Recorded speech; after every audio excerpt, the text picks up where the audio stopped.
دا زما لالا زما جایداد ګرد پر خپل نامه اړولی دی. زما نوم هم دین محمد خان اس پی اس کمانډو نمبر 1 دی. نن یې ژوندی ولا کړی لکمه.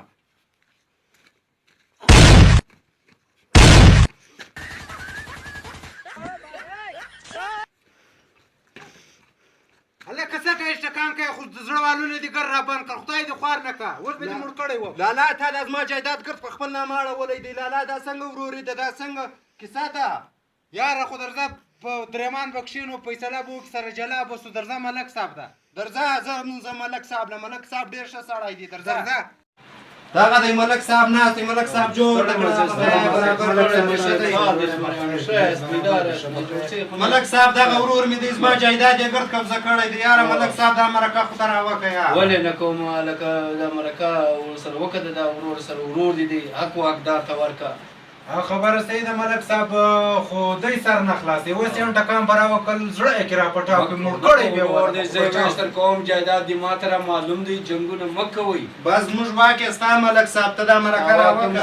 ما واکم به دواړو غبرګو سترګو څه مې وکړه هغه به منئ. بلکل ملک صاحب. ستا د پلار وروره څلور شیان ما ته معلوم دي. وروره دوه به یوه ته ورکړم دوه به بل ته ورکړم. جنګونه مه کوو.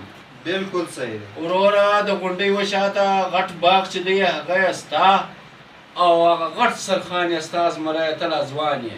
اشه ملک صاحب دغه غټ سرخان و چیشته وایي؟ دا غټ سرخان و دې ته وایي چې اند ورون دا لارې کې دا مسافر خلک راځي. دا ستا پلار به دلته غوړولی وي. دا سرخان به سهار ماښام مسافر پر مړېدل تلل او وایي چې دا کار ته ترسره کړې. ملک صاحب دا دونه غټ ترخان نو زه ساتلی شم. دا 200 کسان نو زه ساتلی شم. زه به خپله غریب سړی یم. خیر دی. دوهم شی دی هغه موټران چې دي هغه د شورمانو هغه یې ستا. د بابا غټ چلم یې بیا ستا زمری.